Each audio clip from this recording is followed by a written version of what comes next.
Olá, pessoal. Estamos começando mais uma Conexão das Minas Gerais e vamos fazer análise dessa semana de fatos políticos da área da economia que aconteceram no Brasil e no mundo, também aqui em Minas Gerais, claro. Estamos recebendo os nossos convidados, que vocês todos conhecem, a jornalista Bianca Alves, que tem um assunto interessante sobre Pedro Leopoldo, vai explicar por que a Heineken não está conseguindo, continuar com a sua obra nessa cidade que fica aqui na região metropolitana de Belo Horizonte. Jornalista Márcio Fagundes, que com certeza tem muita novidade, algum livro também para os nossos seguidores, os internautas que nos acompanham, sempre um livro assim, uma orientação, uma indicação de algum livro. O economista Rodrigo Campos, como é que é? Mata o homem, mas não erra o nome, né? E também entrando aí conosco já o Coronel Bianchini, ex-comandante da PM, que também vai participar e, com certeza, abrilhantar com seus conhecimentos esse nosso bate-papo. Claro, primeiramente, boa noite, Bianca Alves, conta para a gente, inicialmente, o que é que está acontecendo aí em Pedro Leopoldo, Bianca, que a Heineken está com sua obra embargada, uma empresa que iria, com certeza, gerar muitos empregos aí na cidade, mas está tendo problema. Que história é essa? Marcinho, olha que assunto interessante, Marcinho. Ótimo. Você está me dando uma especialidade que eu não tenho, porque nem beber cerveja eu não bebo, porque eu gosto mais de uísque. Mas eu gosto muito da perspectiva de uma cervejaria aqui na região.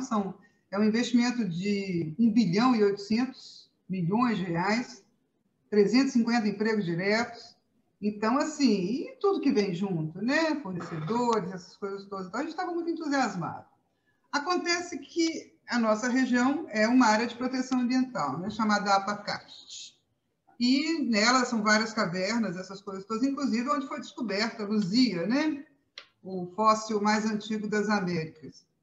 Então, o que você tem aqui? Eu, sinceramente, acho... Eu me considero uma ambientalista. Na maturidade, me tornei uma ambientalista e acho que tudo que se refere à nossa origem tem que ser preservado. Mas eu acredito muito em tecnologia também, certo? Então, hoje, tudo é possível. Então, alega-se que, principalmente o sítio arqueológico onde Luzia foi achada, que é uma caverna chamada Lapa Vermelha 4, ela estaria sob o risco pelo fato de ter uma indústria funcionando perto. Ora, é uma mineradora que funciona há mais de 50 anos do lado da caverna de Luzia, que é a Lapa Vermelha. Ela, inclusive, é a fiel guardadora, ela é responsável pela segurança da caverna, não pode entrar qualquer pessoa e tal. Então, assim, primeiro começa por aí. E o mais esquisito é o seguinte: a briga é entre o ICMBio, que é uma instituição federal ligada ao Ministério do Meio Ambiente, e a SEMAD, a Secretaria de Meio Ambiente de Minas Gerais. O ICMBio tem características estranhas. Por quê? Porque o Ministério do Meio Ambiente anda passando boiada, vamos dizer que não é destaque pelo seu cuidado com o meio ambiente. Mas o ICMBio, que foi criado em 2006, tem autonomia. Então, faz o que quer. A SEMAD, por sua vez, é bem alinhada com o governador e tal, e tudo. E como esse projeto da Heineken foi uma coisa negociada pelo governo do Estado, a SEMAD liberou rapidamente as licenças de operação e mandou começar. Assim, o investimento foi anunciado no final do ano passado. Em abril, compraram o lote, aqui perto do aeroporto, numa área que é abrigante anteriormente o famoso Fashion City, que é o centro de compras perto do aeroporto.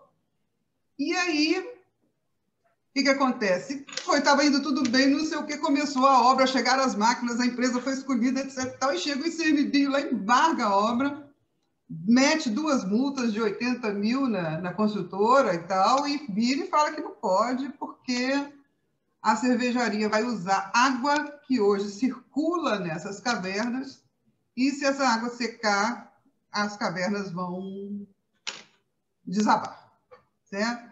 É uma coisa que eu acho que não tem muito sentido, sabe? Assim, cá entre nós, com tanta tecnologia que a gente tem hoje.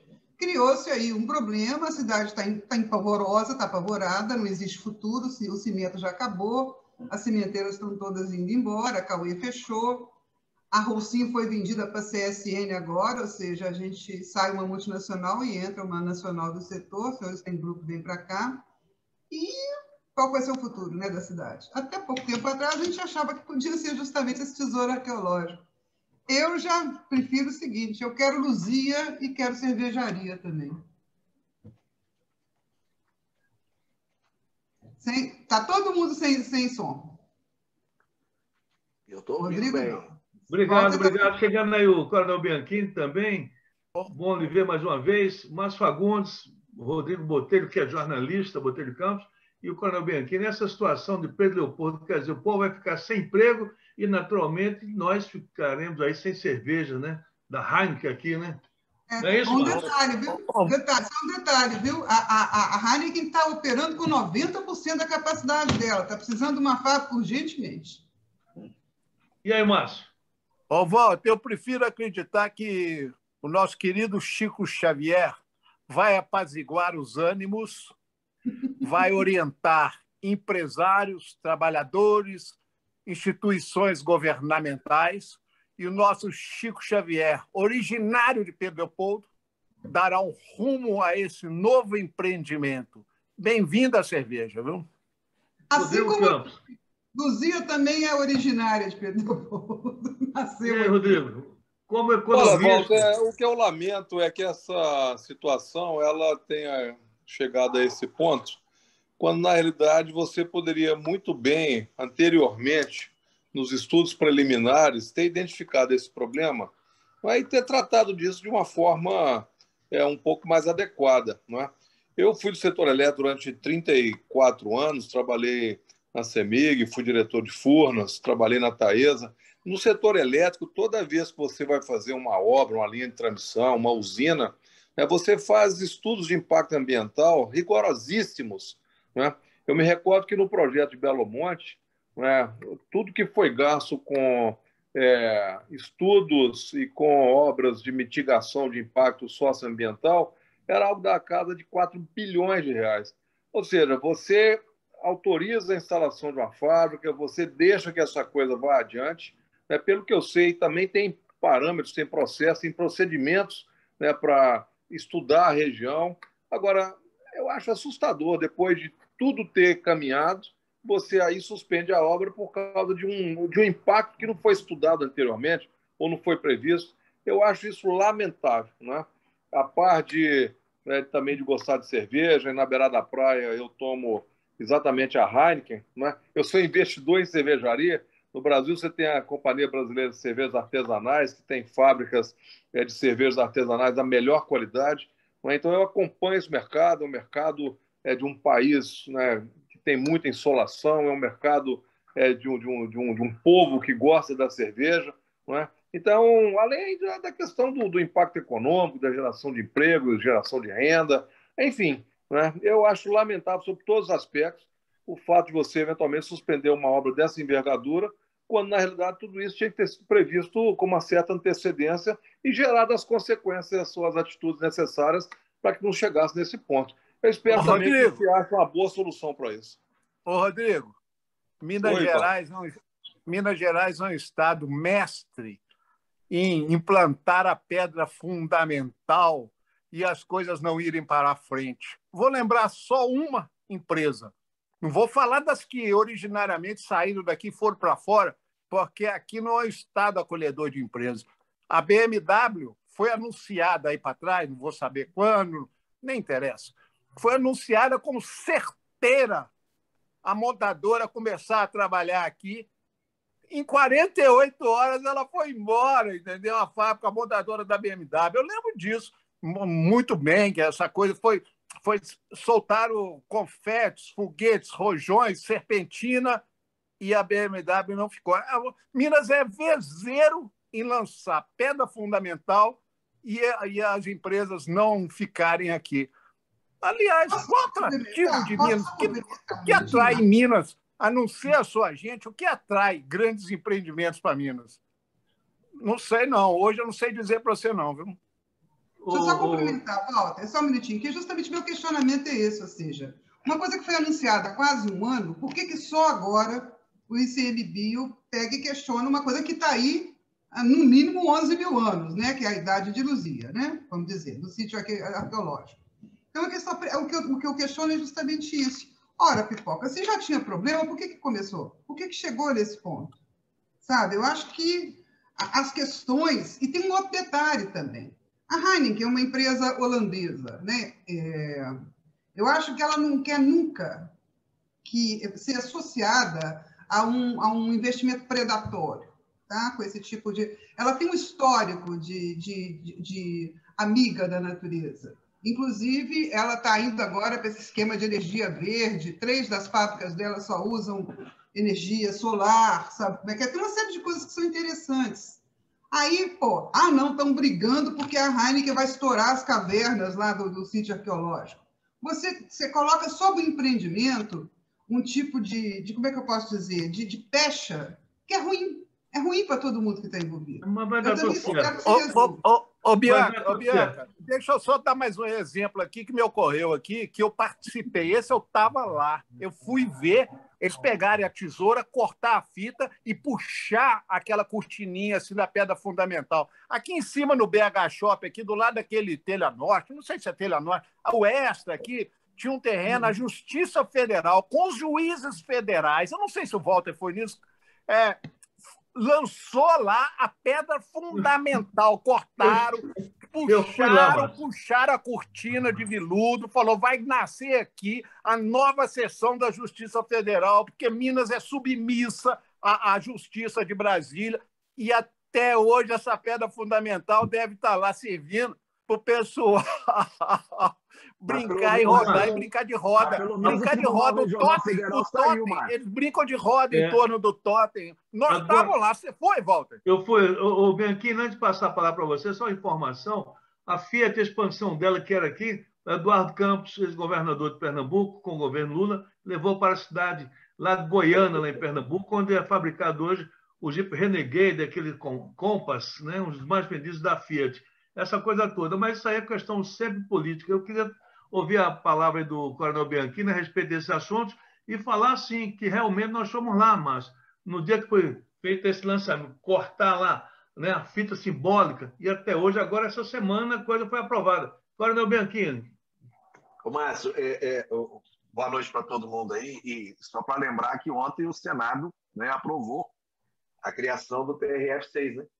Então, isso aí que vocês falaram aconteceu não com a obra, mas aconteceu, até porque isso estava parado lá desde 2019, né? E a gente precisou ter um mineiro lá na presidência do Congresso para poder sair o Tribunal Regional Federal. E uma das coisas que amarravam isso justamente era essa obra. Por quê? Eles falaram que teria que ter um custo muito grande de construção de uma nova sede, novos gastos, não sei mais o que e tal. E aí ontem até o Anastasia deu uma entrevista dizendo que, como eles vão utilizar o próprio prédio onde funciona a Justiça Federal, que não vai ser necessário construir um novo prédio para o Tribunal Regional Federal, que ia aproveitar os próprios funcionários da Justiça Federal, acabaram aprovando ontem o TRF-6. Para nós é muito importante, né? Porque lá em Brasília, o TRF-1 ele consome 13 estados, ele absorve a demanda de 13 estados, e Minas respondia por 38%. Agora, essa questão da água, e aí a questão também tem a questão da água, né? Por que eles vêm procurar Minas para fazer cerveja? Não é à toa que eles vêm para Minas para fazer cerveja, não. A Coca-Cola ela lançou sua fábrica ali em Itabirito por causa justamente da questão de água, porque nós temos água aqui, né? Que eles têm que perfurar muitos poços artesianos por causa da quantidade enorme de água que eles consomem na fabricação de refrigerante, que é o caso da Coca-Cola, e a própria Heineken, né? Então a gente tem água de qualidade aqui, porque a qualidade da água ela interfere na questão da própria cerveja, do próprio refrigerante, essa coisa toda. Agora, me espanta, né, a gente não ter feito um estudo aprofundado sobre isso, né? Do impacto que essa até porque, quanto a própria SEMAD, ela autorizou, ela já deveria ter feito um estudo de impacto ambiental em relação a isso. E quando o ICMBio vem e faz um embargo dessa obra, cabe até questionamento judicial, porque baseado em quê? Porque ninguém pode falar que isso, no achômetro, isso aqui vai derrubar as cavernas. Tem que ter algum estudo para isso. Então, o Estado tem que recorrer para que o ICMBio prove que a questão dessa usina ela vai trazer algum prejuízo para o sítio arqueológico ali. Né? Ok. É uma coisa que vai ter que ser resolvida na justiça. Não tem outro jeito, Mudando da água para pizza, da cerveja para pizza, porque também muita gente gosta de comer uma pizzazinha, uma fatia com uma cervejinha. Essa semana lá em Nova York, depois de participar da Conferência Geral da ONU, né, o presidente Jair Bolsonaro foi lá e comeu pizza com seus acompanhantes na rua, quer dizer, não conseguiu entrar num restaurante porque não está vacinado. Mas eu queria que vocês, cada um, 3 minutos para cada um, comentar a respeito do discurso. 3 é muito. Não, 2, para o Jair Bolsonaro na Conferência Geral da ONU, o encontro dele com o Boris Johnson, né? Porque, inclusive, ele falou que não tinha vacinado, o ministro lá perguntou se ele já tinha tomado vacina, ele falou que não, mas vocês que acompanharam, o mundo inteiro acompanhou, e aquele discurso é mais um discurso para uma plateia do que praticamente para aquelas pessoas, aquelas autoridades internacionais que lá estavam. Bianca. Eu primeiro, pô, é complicado. Hein? Começa com o Marcinho. Pronto, Marcinho, vamos lá. Você passa, Márcio Fagundes. Olha, eu acho que a ONU, a despeito de ser um grande organismo que congrega praticamente todas as nações do mundo, não tem força geopolítica nenhuma hoje. Infelizmente, quem manda é os Estados Unidos nela, né? Tanto que já está localizada lá dentro do seu território. É uma entidade, ela é muito mais proforme do que por ação. Tá? Ela não põe o dedo nas feridas que o mundo hoje passa por momentos gravíssimos no Oriente Médio, na América Latina, entendeu? Em setores na Ásia, grandes conflitos. A ONU ela é isenta desse tipo de disputa geoeconômica, geopolítica. Ela é uma entidade apenas proforme. É para quem quer ir comprar iPhone, para quem quer ir falar em muçulmano e aí a metade do plenário sai porque é cristão, é para quem é confuciano ou para quem é taoísta e aí não interessa aos outros. Então, para mim, ela é uma entidade hoje de baixo clero, entendeu? Bobagem.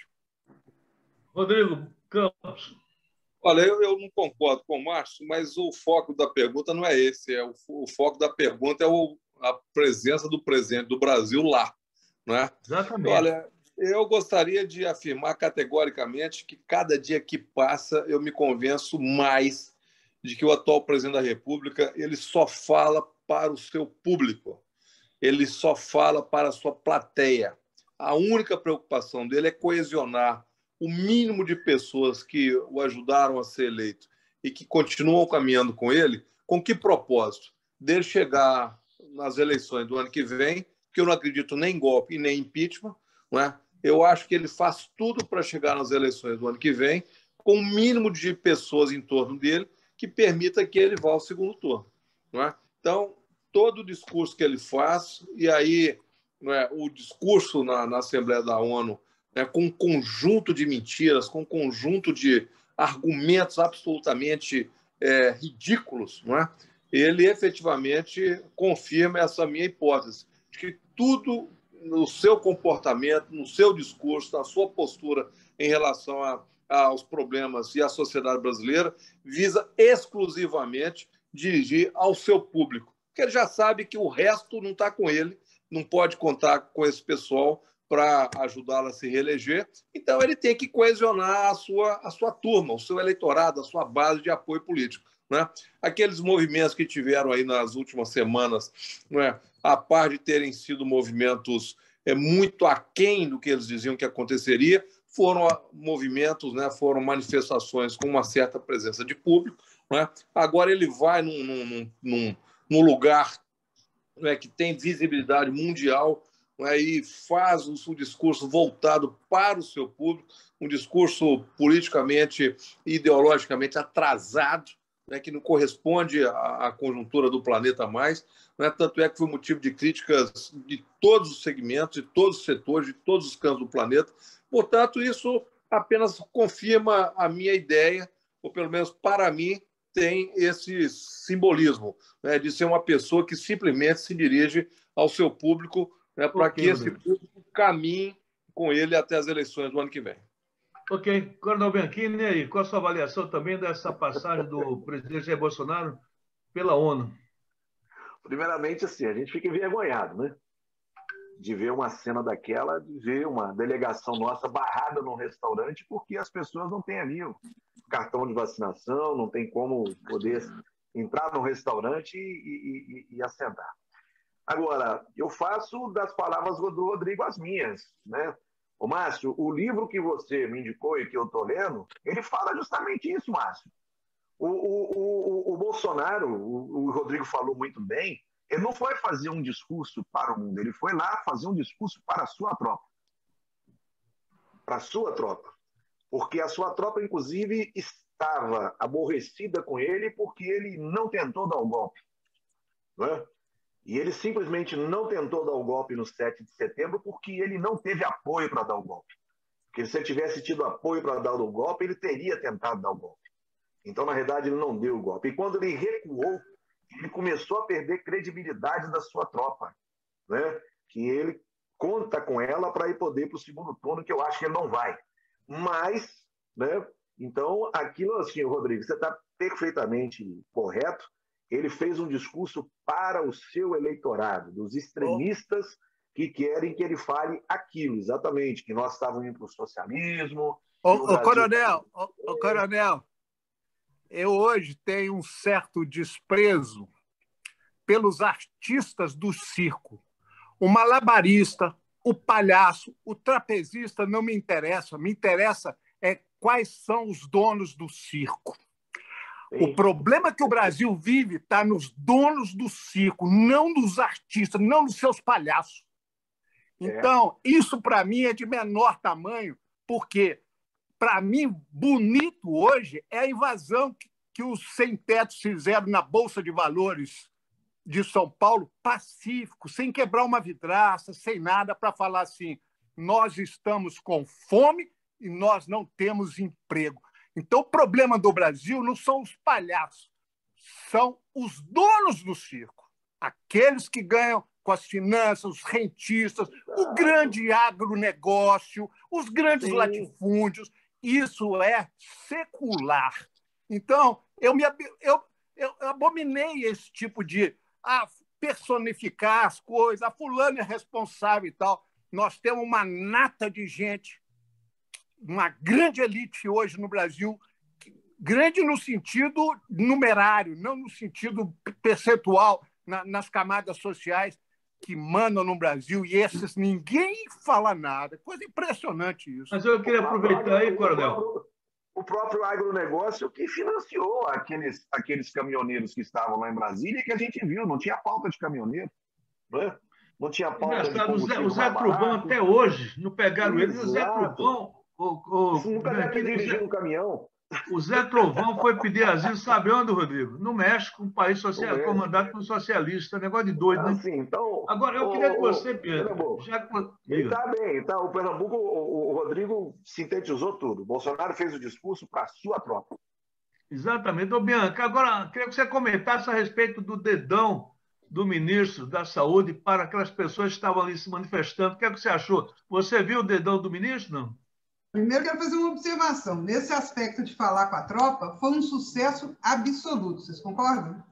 Né? O cara subiu, posou de não vacinado, né? Que é uma coisa que a tropa gosta muito, tá? Ficou ali de simples, né? E aquelas coisas todas.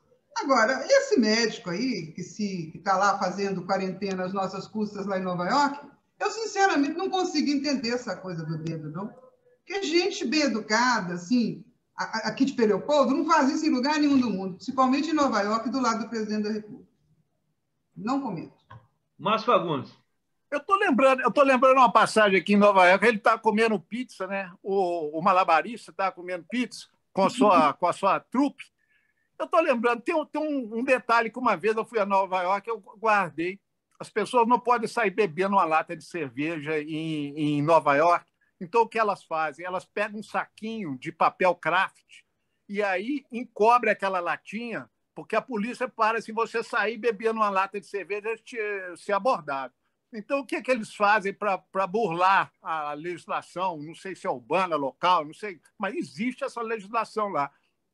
As pessoas bebem na rua, mas dentro de um saquinho de papel, entendeu? Eu guardei isso. Estou lembrando porque estava comendo pizza, faltou a latinha coberta com papel craft para não mostrar que estava tomando cerveja. Rodrigo, e o dedão lá do ministro?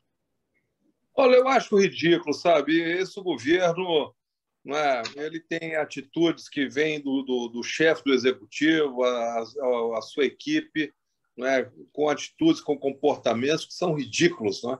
Eu acho que o Márcio, inclusive, ilustrou bem o que pode ser, não é, toda essa pantomima, não é, em torno, né, desses atos, desses dizeres, né, dessas posturas, desses gestos.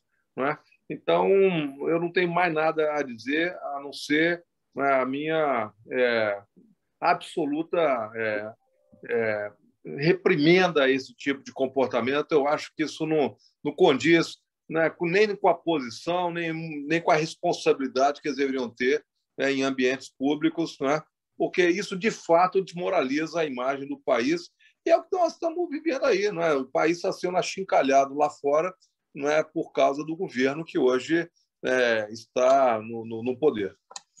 Posso contar uma historinha, Walter? Posso contar uma historinha? Naquele esquema tipo Pedro Leopoldo é minha Saint Mary Media, ou seja, tudo que acontece no mundo acontece em Pedro Leopoldo, mas nem tudo que acontece em Pedro Leopoldo acontece no resto do mundo.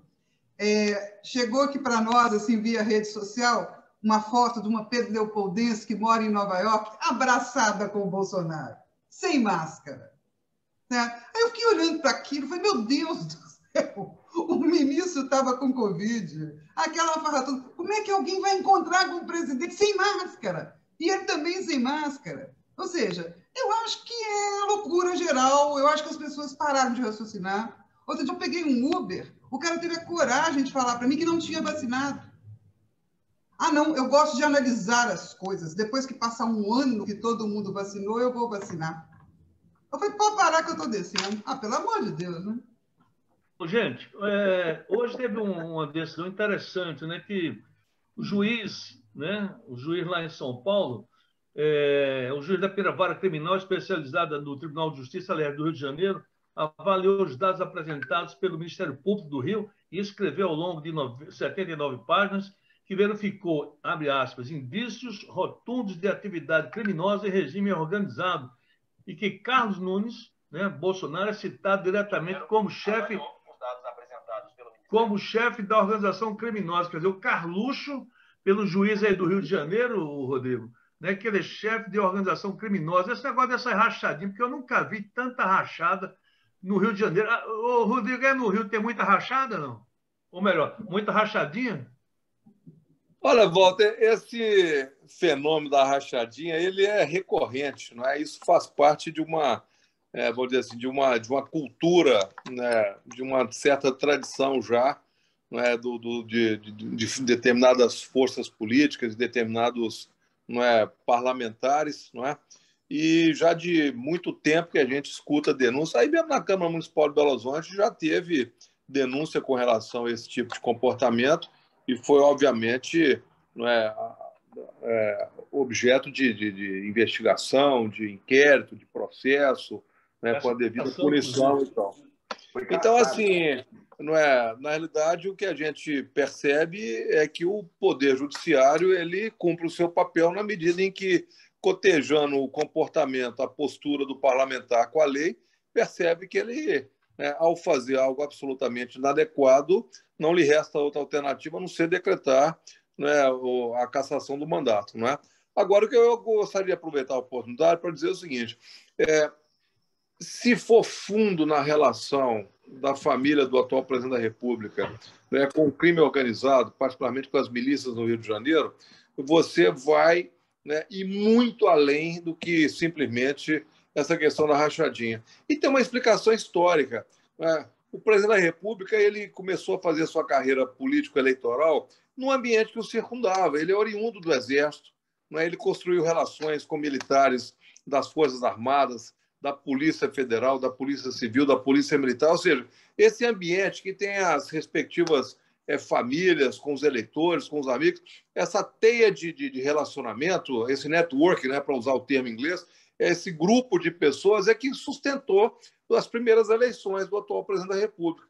Né? E essa base eleitoral também ajudou a eleger filho, ajudou a eleger outras pessoas da família. Né? E no meio desse ambiente surge a milícia. Os milicianos são pessoas oriundas do ambiente militar, pessoas com formação militar, com treinamento militar, com capacidade de usar armamento.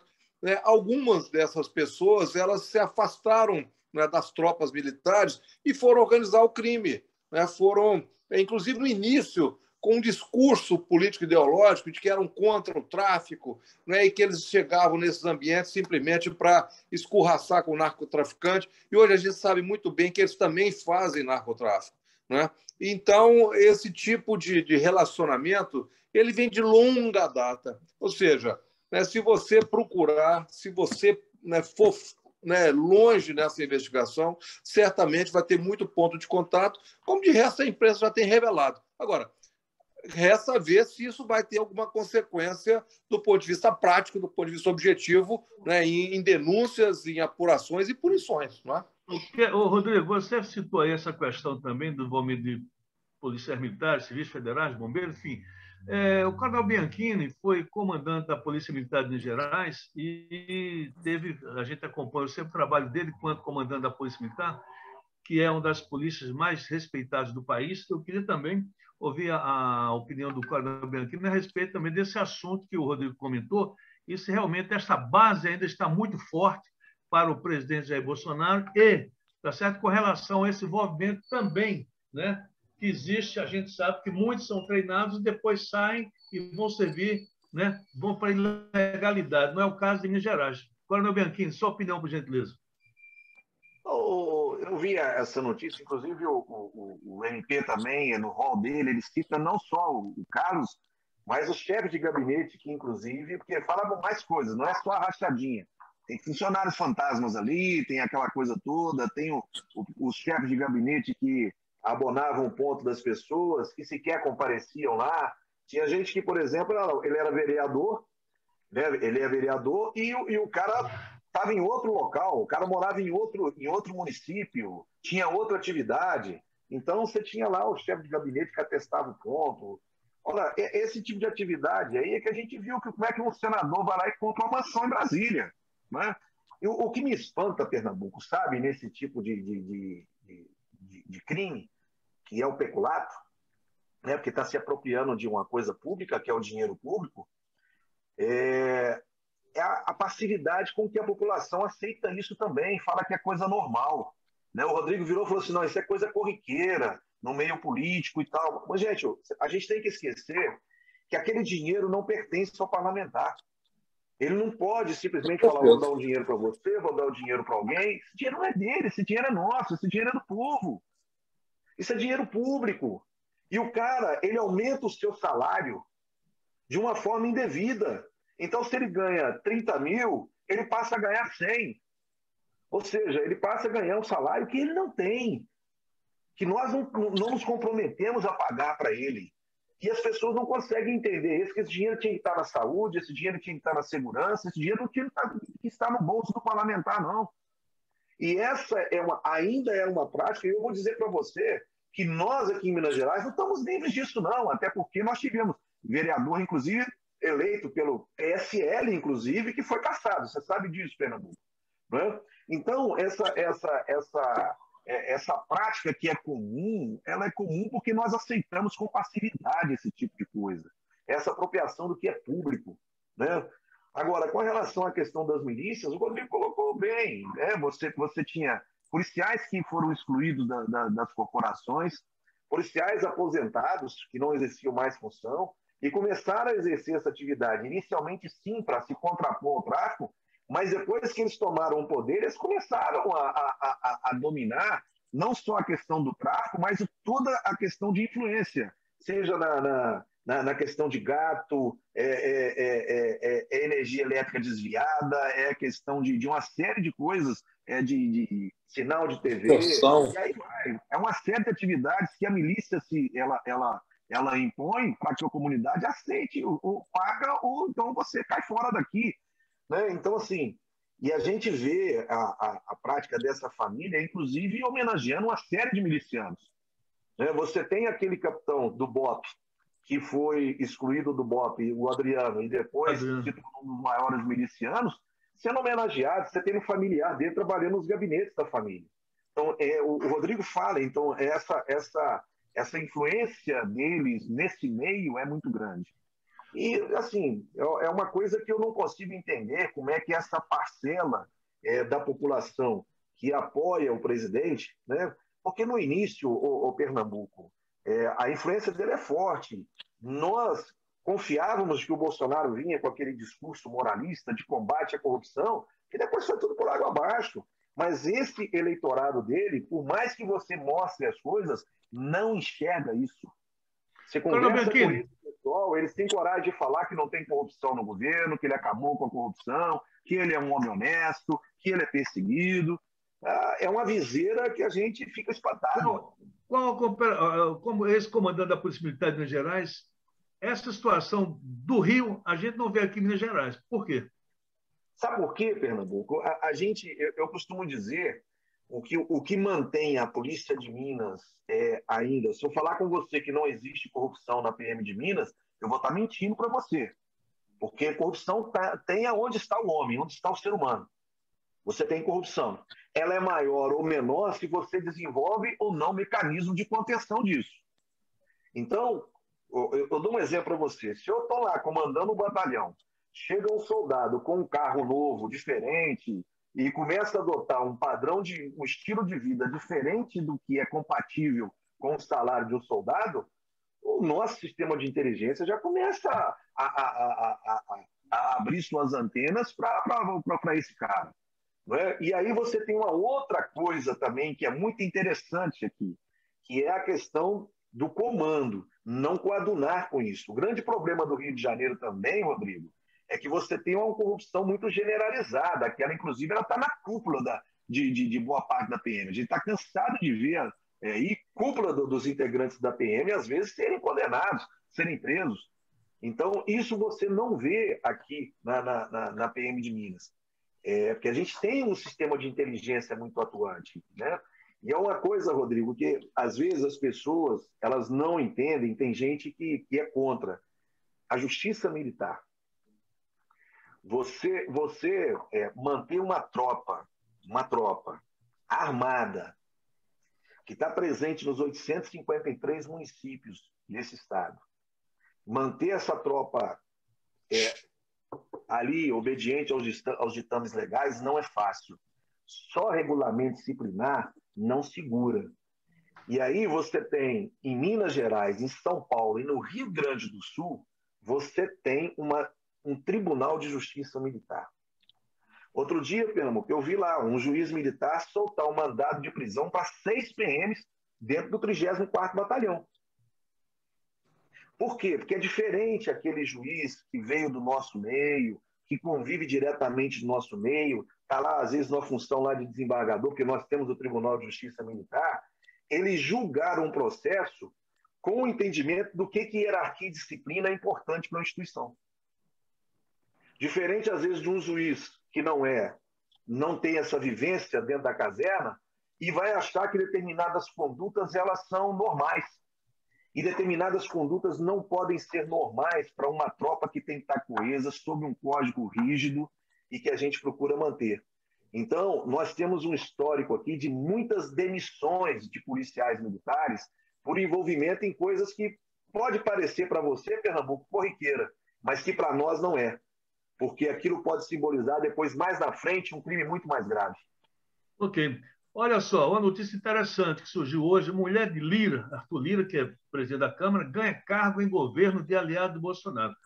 O governador do estado é Antônio Denário, né, um dos poucos chefes de estado que apoia o governador. Ela vai ganhar simplesmente R$12 mil, ou melhor, R$14 mil, e vai trabalhar. Ela não vai trabalhar no governo, né? Na embaixada, seria assim, do governo alagoano, porque o filho do Renan Calheiros, que é o governador lá. Então, ela tem um empreguinho aí de R$14 mil lá, né, no estado de...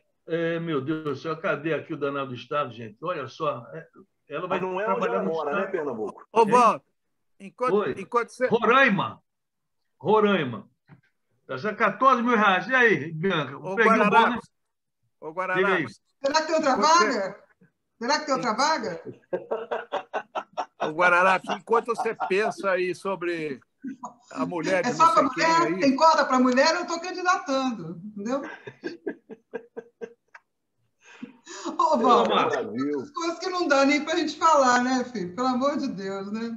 Ela Ela é Roraima, ela vai né? cumprir o batente lá, Pernambuco? Ela vai Não, cumprir o não, batente lá? em Brasília, tá certo? Ah, Em Brasília, tá? Na representação do governo de Roraima. entendi. Entendeu? Não é lá no estado do Roraima, não.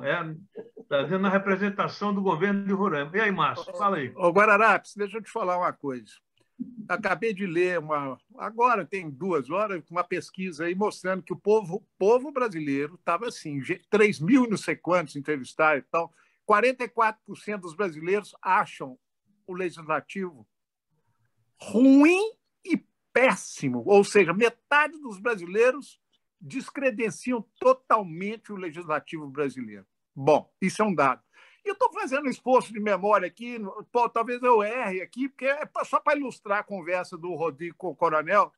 Acho que é Memórias Póstumas de Brás Cubas.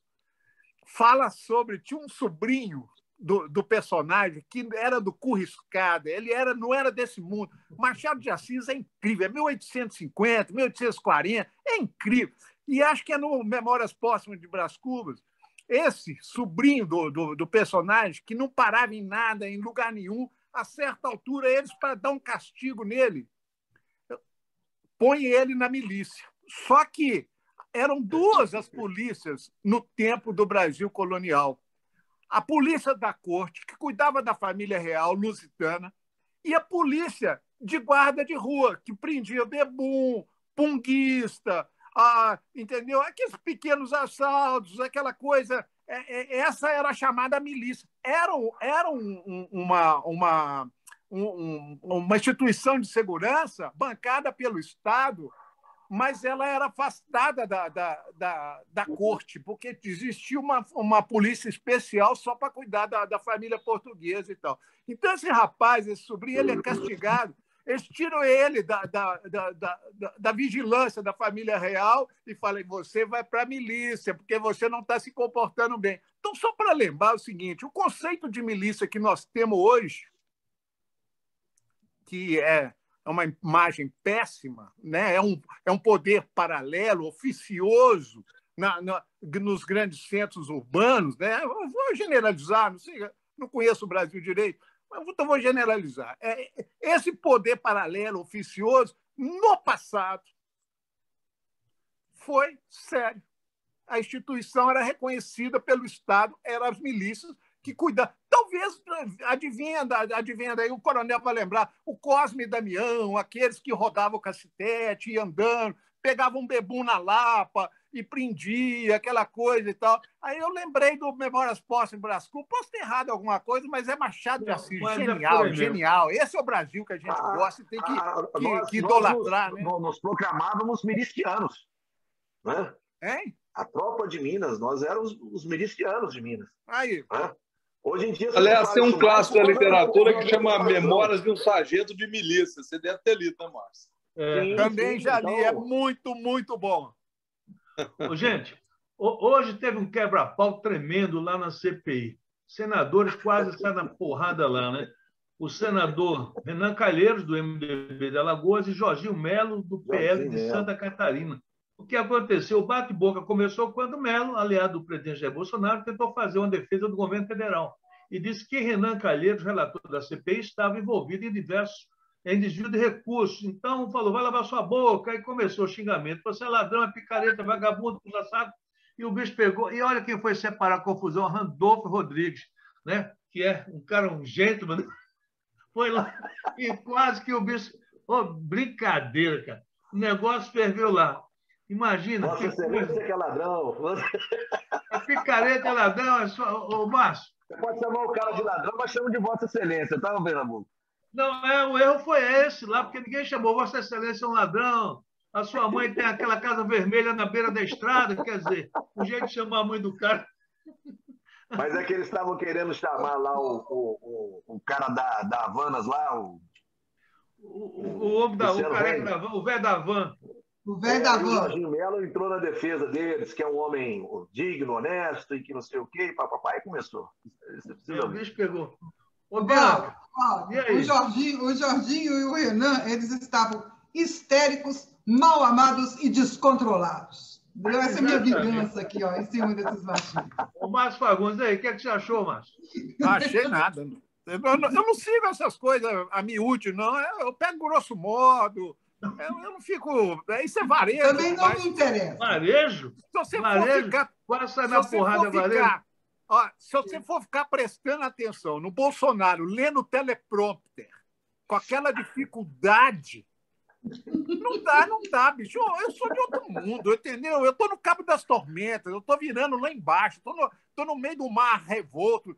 É outro mundo. Isso. Olha, a dificuldade da leitura, porque não tem familiaridade com as palavras, cara. É muito simples. A dificuldade de falar, de se expressar, é por falta de leitura, é porque não conhece que uma vírgula separa o sujeito do verbo. Mas, eu não posso perder meu tempo da minha vida, que já está corrida e sofrida, olhando esses detalhes. Eu não vou perder tempo. Márcio, qual foi o maior orador que já esteve lá na ONU? Sei lá, Gilberto Gil cantando... toda menina baiana tem um jeito que Deus Rodrigo, dá, e tá lindo, cantou na ONU com aquele secretário-geral batendo bumbo lá e tal. Maravilhoso, esse é o Brasil que nós queremos, é o Brasil da Umbanda, é o Brasil da diversidade múltiplo, dos orixás, do cristianismo, de tudo, dessa mistura. Esse é o Brasil. Gil tocando numa sessão da ONU, como é que chamava o secretário-geral? Não vou lembrar. É um africano maravilhoso, tocando bumbo. Esse é o Brasil que nós queremos, cara. Mas Kofi Annan foi tocar tabaco. Ele. Kofi Annan. Ô, Rodrigo, faz essa análise aí, em cima do que eu perguntei para o Márcio. Olha, eu, na realidade, também não gosto de fazer comentários sobre essas coisas, não. Porque no calor dos acontecimentos, eu acho que acaba que ninguém é dono da verdade.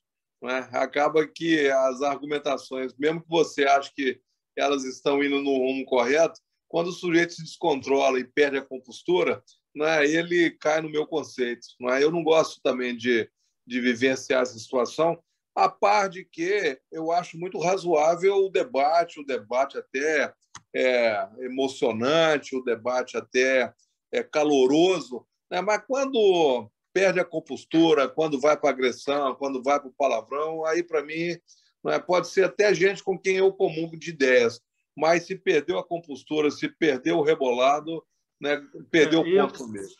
Eu acho, completando aqui, eu acho que um mau exemplo para quem naturalmente vai acompanhar nos telejornais aí, entendeu? Porque são 2 senadores da República, 2 homens já, né, acima de 60 anos, já bem experientes, inclusive na vida política, e entrar no debate nesse baixo nível. Realmente parece até conversa de boteco, conversa de bar, onde o cara tomou a cerveja do outro e a história, então perdeu lá na sinuca, um negócio realmente terrível. Agora, isso é que ajuda a fazer com que o parlamento só tenha 44% da população brasileira criticando. Não é? São agora, esses exemplos que pioram a situação. Agora, gente... Tem o negócio do Girão também? Você não viu o negócio do Girão aí, não?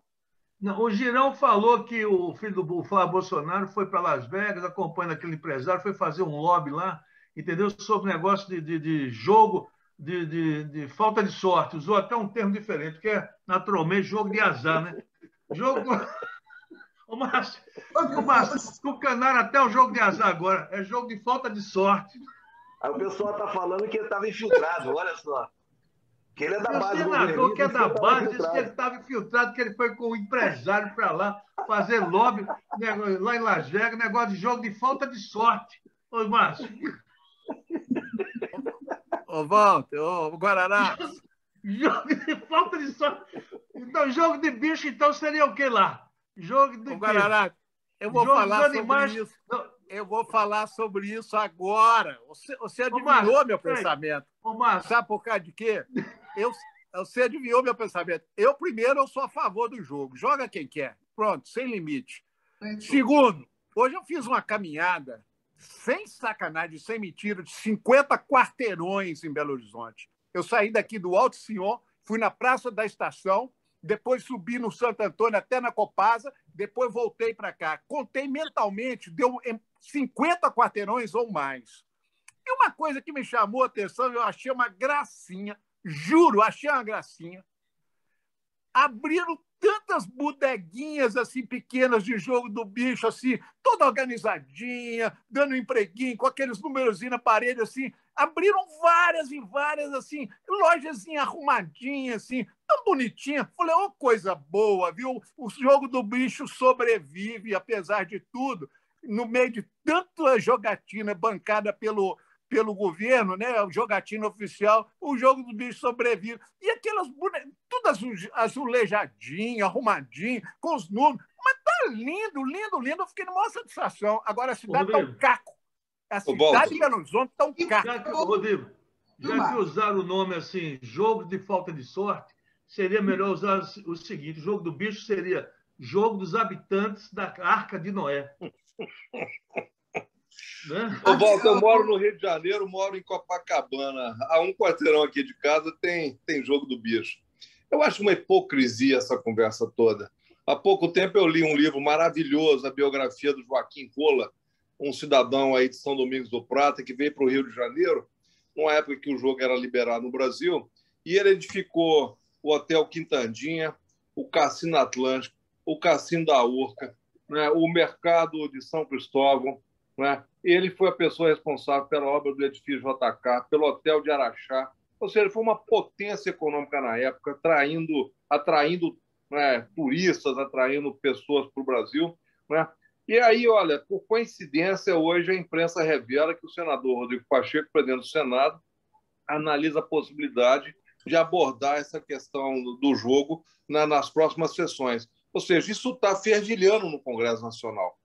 Mais cedo ou mais tarde, esse assunto volta à baila, e o propósito, que eu acho correto, eu não tenho nada contra, é que você escolha determinados lugares no Brasil em que você tem o jogo regulado, né, o jogo permitido. Né? Eu acho que cada apostador devia vincular o seu CPF às operações para combater sonegação.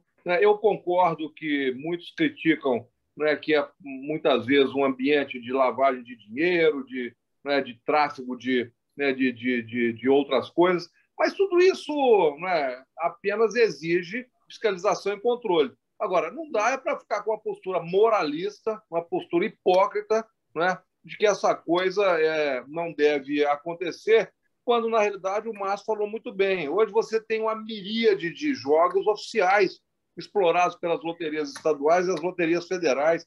E, da mesma forma, você tem cassinos clandestinos, você tem o jogo do bicho, ou seja, é uma tremenda hipocrisia. Eu acho melhor trazer isso para dentro, fazer com que essa coisa seja colocada em alguns lugares, né, prestigiando e estimulando o turismo, não é? E certamente com controle para mitigar, para minimizar e, eventualmente, até impedir que haja sonegação de dinheiro. Né? Sonegação de impostos. Lá em Recife, porta sim, porta também, tem uma banca de jogo do bicho. Porta sim, porta também. Isso é uma prática comum lá em Recife, tá certo? E abertamente, lá todo mundo, quem quiser jogar, joga o jogo do bicho, sem problema.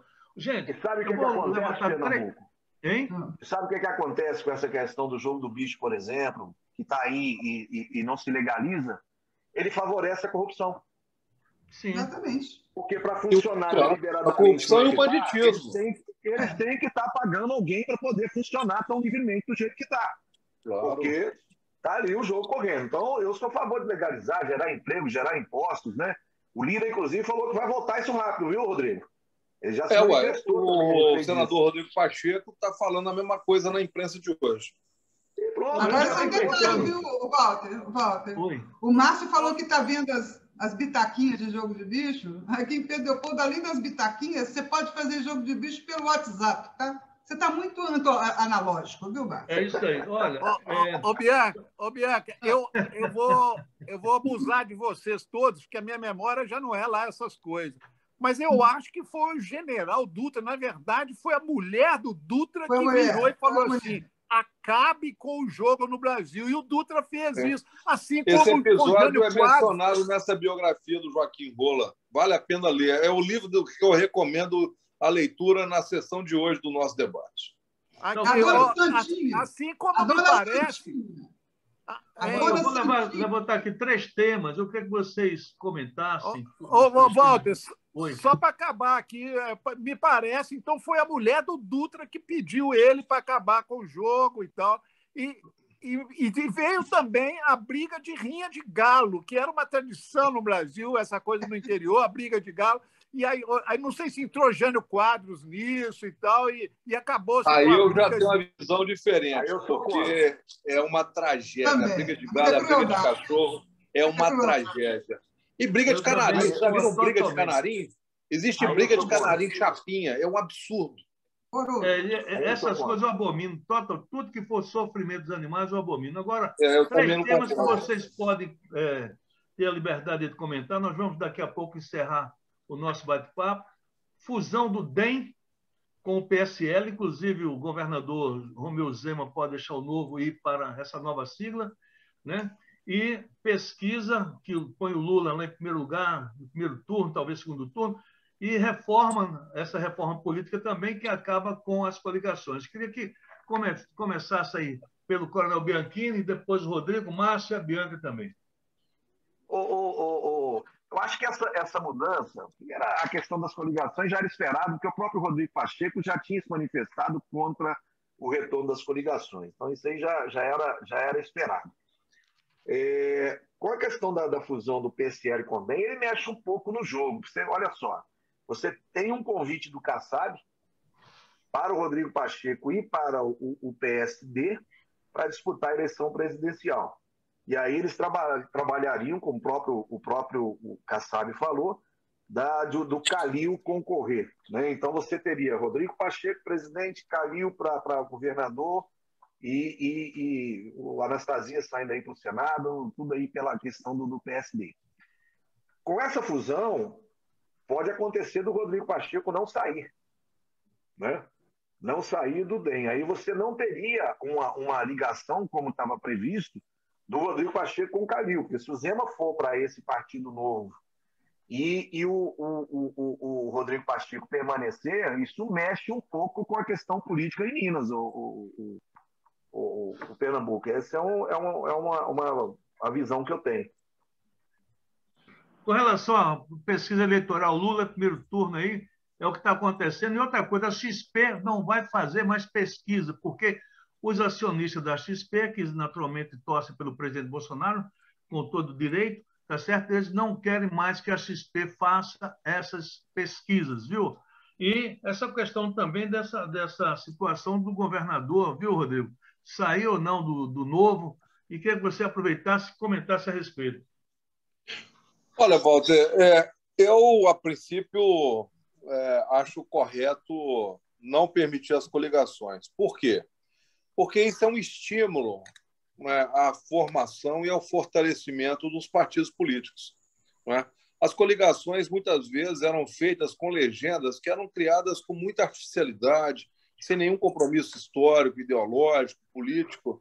Né? Então, isso gerou um fenômeno, né, de um conjunto enorme de partidos políticos no Brasil completamente inconsequente, porque não corresponde ao espectro político ideológico que existe numa sociedade. Né? Então, você hoje tem mais de 30 legendas que têm representação no Congresso Nacional, e se você for apurar, né, qual que é a linha política ideológica de cada partido desse, você vai ver que, na realidade, você tem ali uma multiplicação de legendas que não tem nenhuma consistência. Então, eu sou a favor do fim das coligações para que os partidos, né, se organizem, se fortaleçam, e a tendência é que você acabe reduzindo o número de partidos com representação. Somado a isso, né, a obrigatoriedade de cumprir, né, uma determinada votação no país, não é? Eu acho que você pode, de fato, ter aí uma redução de partidos e o fortalecimento de algumas legendas. Eu defendia também, não é, aquela figura que existe no Uruguai, que permite que os partidos se organizem, não é, debaixo de um guarda-chuva, numa federação partidária. Não é?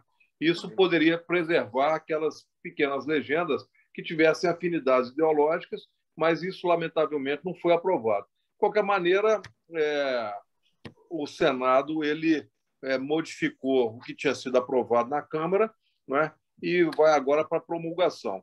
Com relação à questão da fusão do DEM com o PSL, isso não é de menor importância, não, porque, na realidade, se constituirá a maior bancada de deputados federais, com o maior fundo partidário e eleitoral para a disputa do ano que vem.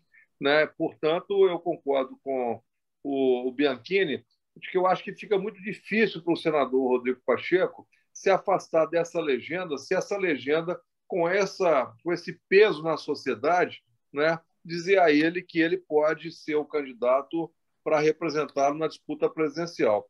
Eu acho que, na realidade, o que vai acontecer? Essa busca de uma alternativa ao centro, ela está rachada. O PSDB terá candidato, porque time que não disputa não ganha torcida, e partido que não disputa não ganha eleitor. Não é? Então, é natural que o PSDB tenha um nome, é natural que esse partido, fruto dessa fusão, acabe também tendo um nome, que pode ser o do senador mineiro Rodrigo Pacheco, que já é um componente do DEM, né? E você terá certamente a candidatura de Ciro Gomes, que também não abre mão de ser candidato. Então, você vai ter pela esquerda o Lula, pela direita o atual presidente da República, e o centro dividido, o centro rachado. Né? O que pode significar, hoje, nos dados das pesquisas de hoje, que o segundo turno será entre o presidente Lula e o atual presidente da República. Não é?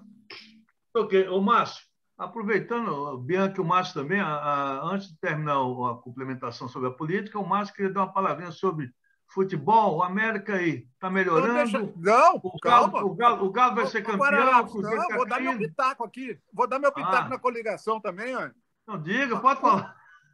Um sistema eleitoral onde você vire para 99% dos brasileiros e diga para eles assim, se nós juntarmos 3, 4 partidos, nós teremos uma votação que vamos derrubar o do adversário que teve mais votos, porque a coligação leva um coeficiente eleitoral. Olha, ninguém entende essa merda. Ninguém entende. Eu acompanhei a política brasileira durante 30, 40 anos. O tal do coeficiente eleitoral derruba quem teve mais votos. Só por aí a lógica já é contrariada, a razão ela já vai para a boca do lixo, entendeu? Porque a coligação permite... Ô, Márcio, eu já fui candidato 2 vezes. Eu fui candidato em 92, fui candidato em 2000. Nas 2 vezes eu fui mais votado que 2 vereadores eleitos em Belo Horizonte e não consegui ser eleito. É a prova cabal do que eu acabo de falar. E se você perguntar aos 99% dos brasileiros, talvez até os próprios políticos eleitos, eles não sabem explicar. Então, também sou contra isso. Eu sempre disse, qualquer clube de várzea no Brasil tem mais tradição do que partido, porque tem uma história de várzea, de futebol, e os partidos mudam. Os partidos não respeitam os seus próprios programas ideológicos. Olha, vou dar 2 exemplos. O PSDB sempre foi parlamentar e nunca cumpriu. Tá? O Lula sempre foi parlamentarista e sempre brigou por isso dentro do PT, também nunca cumpriu. Os próprios partidos rasgam o seu programa, o projeto programático, ideológico. O Lula defendia o parlamentarismo dentro do PT, mas ele era sempre minoria. A maioria do PT era presidencialista. Não é? Bem lembrado, bem lembrado. Então está na minha linha. Então, esse problema de coligação tem que acabar. Agora, vou falar do meu campo pessoal. Eu defendo candidatura avulsa. Acho que a democracia representativa brasileira, não é só aqui, não. No mundo ocidental está sendo questionado. A candidatura avulsa é uma beleza. Você vá ao cartório, registre-se com uma testemunha. Eu falei, eu sou candidato. E tem direito a ganhar o seu mandato se você tiver mais votos. Eu defendo essa ideia. Acho que... E aí eu já vou extrapolar. A política brasileira, com esse fundo eleitoral, com esse fundo partidário, partidos são entidades privadas. Isso ninguém fala. E olha, e parlamentares com emendas? Deus que me livre! Que representação é essa? Que representação é essa? Onde o novo vai entrar e o sujeito que já teve um mandato de 4 anos teve 60 milhões para botar na pintura do grupo escolar lá em Pedra Azul, no Mataburro, lá de Matuzinho. Pelo amor de Deus, isso é brincadeira. E o sujeito fala assim, eu vou disputar um mandato. Olha, emenda parlamentar não é da função precípua do legislativo, que é fiscalizar e criar leis. O parlamentar não tem que dar 1 centavo para nada. Ele tem que fazer cumprir bem o seu mandato. Então, essa democracia representativa que nós estamos vivendo aí está em xeque por um monte de questionamentos que nós julgamos todo dia para debaixo do tapete. Isso é muito sério. E aí vem toda essa complexidade desse momento sem reflexão, de antagonismos e tal, porque nós não encaramos um problema sério. Eu penso assim... Bianca, aproveitando, eu já fiz essa pergunta, o Márcio entrou na política, mas para a gente terminar o nosso bate-papo, você pode completar alguma coisa também de política, mas Atlético campeão da Libertadores, Copa do Brasil e também do Campeonato Brasileiro, o América melhorando, o Cruzeiro está melhorando. E aí, Rodrigo, o Flamengo vai ser campeão, Rodrigo é cruzeirense, mas mora no Rio de Janeiro. Como é que está esse movimento aí sobre o Flamengo? Bianca, Galo doido, campeão não? Primeira coisa, eu queria levantar uma alternativa aí ao raciocínio dos nossos colegas em relação ao Rodrigo Pacheco, de algumas conversas que eu tive essa semana. Mas depois você fala do futebol também, viu? Claro, sempre. Principalmente porque eu estou por cima. Né? Aí a questão aí é o seguinte, na fusão do PSL com o DEM, o sócio rico é o PSL, né? Ele é o sócio poderoso, ele é a grande bancada. E, numas conversas que eu tive aí, parece que o PSL vem para mandar. E nesse contexto, o Rodrigo talvez perca espaço, entendeu? Ou seja, pode ser a razão para ele ir para o PSD, porque lá o Kassab está garantindo tudo para ele. E o PSD não é muito pobre também, não. Se não me engano, é o terceiro lá que tem a maior fatia do fundo eleitoral. Então, assim, eu só queria levantar essa possibilidade, ou seja, de que para o Rodrigo, talvez, ir para o PSD seja mais vantajoso do que entrar nessa coisa de doido, né, desses dois partidos aí, que vai ser Bianca, fala do Galo da Massa aí, Bianca. Tá? Quanto ao Atlético, vai ser sim, campeão da Libertadores, campeão brasileiro e campeão da Copa do Brasil. E campeão mundial. Claro. Bom. E aí, Márcio? E o América? Presunção e água benta, cada um toma a sua medida. Deixa eu te falar um negócio. Não existe profissão mais difícil e mais exposta ao público do que a de comentarista de futebol. Eu fui assistir, eles falam uma coisa, 2 minutos depois eles são obrigados a se contradizer, porque o jogo mostra uma outra realidade. Eu fui assistir Cruzeiro domingo com o Vasco, acabou o jogo, o locutor falou assim, o Vasco ganhou o jogo do Cruzeiro e tal, e comemorando e tal, e no final pediu 1 milhão de desculpas. Não era verdade. Então, ao ponto que chegou, olha a profissão de comentarista. Gafe da semana, Marcinho. Foi a gafe da semana. Foi um negócio assim, pavoroso. Deram que o Cruzeiro ganhou e tal, e o jogo acabou empatado. Eles ficaram com o rabo entre as pernas. Os 2 comentaristas e mais o locutor. Eles não sabiam o que dizer. E o repórter de campo não cantou para eles. Falou, gente, anularam o gol, anularam nada. Vitória do Vasco e tal. E o jogo acabou empatado. Eu fiquei com a dó desse pessoal do futebol, viu, bicho? E aí, Berquino, Galão da Massa campeão, como é que é? Ô, Pernambuco, eu sou até suspeito de falar, porque eu sou atleticano, né? Então, vai dar Galão da Massa, apesar de tudo, né? O Galo, assim, perdeu uma oportunidade, mas o Hulk é um cara que tem crédito conosco, né? Então, nós vamos decidir em casa e a torcida fala muito, faz muito. O Atlético dominou o jogo. Se você for analisar, o Atlético dominou o jogo. Então, hoje, realmente, você tem o Galo. Na questão da Libertadores, nós vamos enfrentar o Flamengo, né? E aí, o Flamengo é um time que, para quem viu ontem, joga muito no primeiro tempo, e o Galo vai ter que segurar o Flamengo no primeiro tempo, e no segundo ele vai deitar e rolar, porque o time do Flamengo no segundo tempo cai muito. Ô, Bianchini, o estádio está aberto já para o povo, para o público, para a torcida? Aqui em Minas está. Né? Você só pode ter 30% da capacidade do estádio. Ô, Rodrigo, e o Cruzeirão, Rodrigo? Vai ter um clássico aí contra o CRB ou o CSA? Um jogaço, hein? Clássico. Eu sou cruzeirense, né? E esses dias eu vi uma piadinha que eu achei ótima, que eu quero contar para os atleticanos. A única coisa grande que o Atlético tem é a bunda do Hulk. A inveja, Coronel, a inveja é um negócio dolorosíssimo. Não. É sacanagem.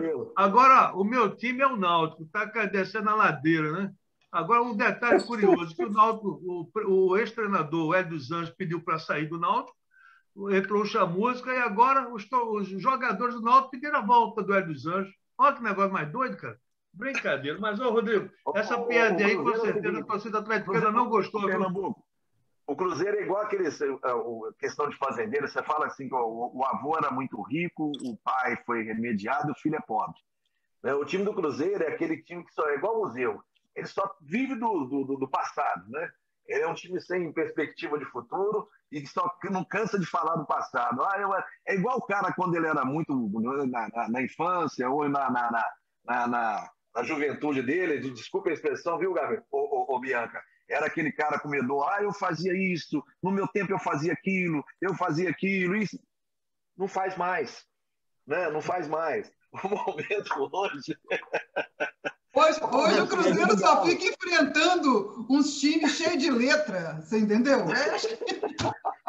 CSA de Alagoas, CRB.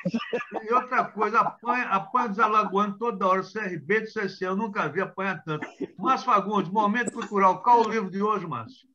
Eu estava pensando aqui, eu ia até sugerir esse livro aqui, ó, Os Homens do Fim do Mundo, escrito por um inglês chamado P.D. Smith, que é muito interessante, pega desde do início do século passado e vai explicando o que se criou no mundo em matéria de tecnologia química e de tecnologia nuclear, mostra os judeus como eles eram cabeças pensantes, estavam à frente nisso e tal, veio em Segunda Guerra. É muito interessante o livro, com um propósito fatalista. As bombas foram criadas e um dia alguém vai apertar o botão. Tá. Mas eu queria, na verdade, sugerir para todos nós, diante do que eu falei hoje, das bobagens, das múltiplas bobagens que eu falei, o seguinte: não se esqueçam de folhear uma nova gramática portuguesa, da língua portuguesa. Sempre é bom. Eu vivo aqui rodeado, minha casa deve ter umas 10. Onde eu estou, eu sempre estou dando a folheada. Eu, tu, ele, nós, vós, eles, verbo haver, né? Vale a pena você folhear, conhecer a dupla composição, duas orações, 3 orações. Vale a pena. Sempre folheie, sempre que você puder, folheie uma gramática da língua portuguesa que não faz mal a ninguém, porque a língua está sendo espancada, hein, bicho? Marcinho, para de ser analógico, Marcinho. Existe um negócio chamado Google. Olha, eu Rodrigo, não sei nem escrever aquele isso. rapaz... Como é que você escreve isso? Eu não sei nem... Google, eu não sei nem escrever isso. Isso não é da língua portuguesa. Márcio, aquele rapaz que é presidente daquela fundação, aquele Sérgio, aquele moço, Rodrigo, que é presidente daquela fundação, que ele combate muitos negros, como é aquela fundação, como é que chama? Palmares. Você acredita que ele escreveu xícara com CH? Olha, Márcio, xícara com CH. Gente, terminando o nosso bate-papo, com certeza, Rodrigo, a piada do Rodrigo foi pesada. Você está errado. Ele quis falar da xícara da Silva. Boa! Tá certo. Essa é com CH. Tá bom. Beleza, Bianca? Obrigado mais uma vez aí. Bate-papo legal. Márcio Fagundes, com certeza, hoje também brilhou. O Bianchini, Coronel, uma vez também. Chica da Silva. O Rodrigo também. Jorge bem. Que mora aí no Rio de Janeiro. Ele lembrou da xícara e falou da xícara, o Márcio. Pô. Xícara da Silva. Gostei dessa aí. O Rodrigo, como é que é a história? A única coisa grande que o Galo tem é o quê? A bunda do Hulk. Não, você... Mas ela manda bem. Até mais para todos.